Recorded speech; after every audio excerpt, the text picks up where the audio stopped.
29 अक्टूबर को दिल्ली के रामलीला मैदान पर आयोजित होगी मुस्लिम महापंचायत। आदाब, आप देख रहे हैं अपना मनपसंद यूट्यूब चैनल तेज बरेली न्यूज। देश की मौजूदा हालात पर होगी महापंचायत, मौलाना तौकीर रजा खान।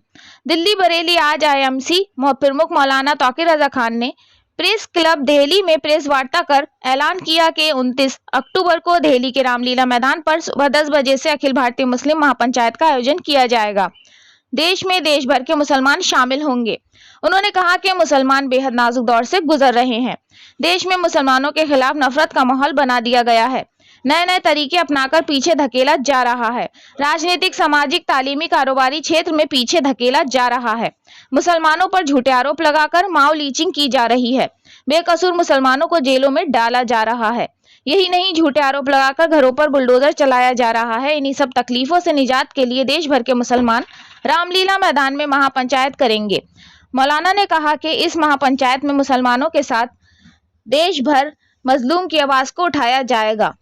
उन्होंने कहा कि इस महापंचायत में शामिल होने के लिए देश के मुसलमानों को देश के तरफ से दावत दी जाती है। अपनी आवाज बुलंद करने के लिए दिल्ली के रामलीला मैदान में आयोजित महापंचायत में शामिल हो। उन्होंने कहा कि जुल्म के खिलाफ संवैधानिक रूप से महापंचायत में इत्तेहाद का पैगाम देते हुए सभी वर्ग के लोग शामिल रहेंगे।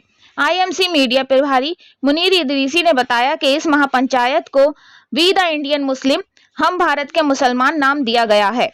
इसमें देश भर के छोटी बड़ी सभी खानकाहों के जिम्मेदारान, सामाजिक कार्यकर्ता, बुद्धिजीवी वर्ग के साथ सेकुलर सोच के लोग शामिल रहेंगे।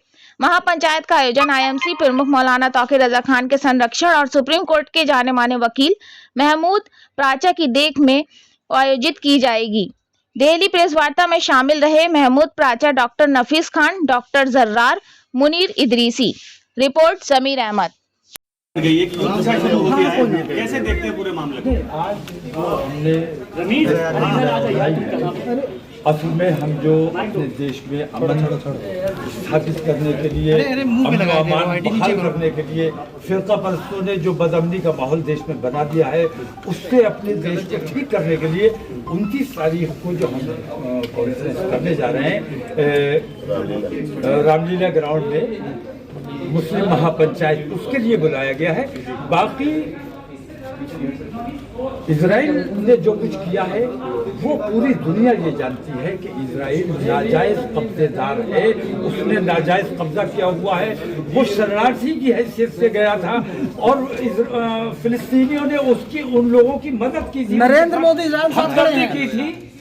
तो ये नाजायज कब्जेदार है और ये वहाँ के लोगों को मार मार के उनकी जमीनों को छीन रहे हैं। लेकिन फिलिस्तीन अगर अपने हक को जमीन की बात कर रहा है तो दुनिया उसे आतंकवादी क्यों कह रही है? नरेंद्र मोदी जैसे लोगों की अक्सरियत है पूरी दुनिया में।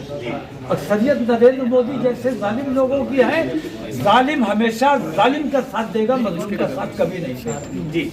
लेकिन सर, वैसे तो अगर जो वेस्टर्न मीडिया की बात की जाए, अमेरिका और ब्रिटेन जैसे लोग वो भी इजराइल के पूरी तरीके से समर्थन में है, तो उसमें अमेरिका का सदर बिना इजराइल की मर्जी के कोई रह नहीं सकता, और जो इजराइल की मर्जी के बगैर वहाँ सदर बन गया वो मारा गया। उसकी मौत का पता नहीं चला कि कैसे मरा।